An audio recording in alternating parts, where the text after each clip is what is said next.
Because thousands of people go to listen to them. ఎందుకంటే వేల కొలది ప్రజలు వారి మాటలు వినటానికి ఇష్టపడుతున్నారు గనుక ప్రాస్పెరిటీ ప్రీచర్స్ పుట్టగొడుగుల్లా వచ్చేస్తున్నారు. Why are people loving to go there?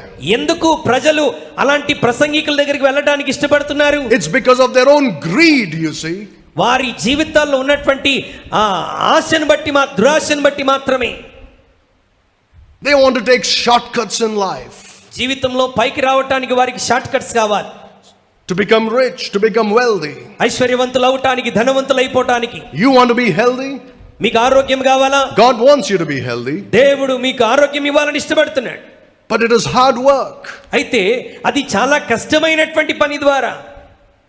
It's not going to simply come to you as a light from the blue. ఏదో ఒక్కసారి ఆ మెరుపులాగా నీ జీవితంలోనికి నీవు అనుకున్న కార్యము జరగదండి. That's not God's way of doing things. దేవుడు కార్యాలు చేయటానికి ఎంచుకునేటువంటి మార్గం అది మాత్రం కాదు. It is because of the greed of the people that these prosperity preachers are being so successful today. కేవలం ప్రజల యొక్క దురాశను బట్టి మాత్రమే ఈ ప్రాస్పెరిటీ ప్రీచర్స్ ఈ విధంగా బోధిస్తున్నారు. It's because people are desperate to have a good life. ఎందుకంటే ప్రజలు నేను మంచి జీవితాన్ని, అభివృద్ధి కలిగిన జీవితాన్ని కలిగి ఉండాలని బహుగా ఆశపడుతున్నారు గనుక. And they trust anybody who can claim to give it to them in an easy manner. మరి సులభమైన పద్ధతిలో ఇదిగో మీకు ఇలాంటి జీవితం రాబోతుందని చెప్పేటువంటి ప్రసంగికుల మాటలు వినటానికి ఇష్టపడుతున్నారు. Look at what Paul says in 1 Timothy chapter 6 and verse 10. మొదటి తిమోతి పత్రిక 6వ అధ్యాయం 10వ వచనంలో పౌలు ఏమని మాట్లాడుతున్నాడు చూడండి.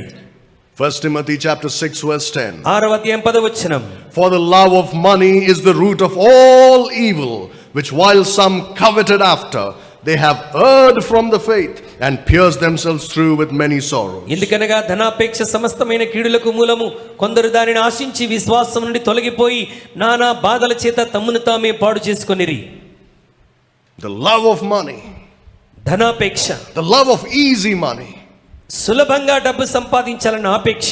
It's because these preachers are not preaching the cross anymore. ఎందుకంటే ఈ సువార్తికులు, ప్రసంగికులు సిలువను ఏమాత్రం ప్రకటించట్లేదు గనుక. The centrality of the cross is lost in the Christian faith. క్రీస్తు సిలువలోని ప్రాముఖ్యమైన సందేశము ఏమాత్రం వినబడటం లేదు. They want to preach all these other things. వారు మిగతా విషయాలన్నీ బోధిస్తున్నారు, సిలువ తప్ప. Christians, be careful. క్రైస్తవులారా జాగ్రత్తగా ఉండండి. This is not from God. ఇది దేవుని యొద్ద నుండి వచ్చినది కాదు. God has warned you in the Bible. దేవుడు తన పరిశుద్ధ గ్రంథములో మనల్ని హెచ్చరిక చేస్తున్నాడు. Be careful, he says. జాగ్రత్తగా ఉండమంటున్నాడు. The love of money is the root of all evil. ధనాపేక్ష సమస్తమైన కీడులకు మూలమని దేవుని వాక్యం సెలవిస్తున్నది. If you covet after money, నీవు డబ్బు వెంబడి పరిగెడితే you will err from the faith నీవు విశ్వాసం నుండి తొలగిపోతావు. and pierce yourself through with many sorrows. నానా బాధల చేత నిన్ను నీవు పాడు చేసుకుంటావు. I have not known one time when what God said did not come true.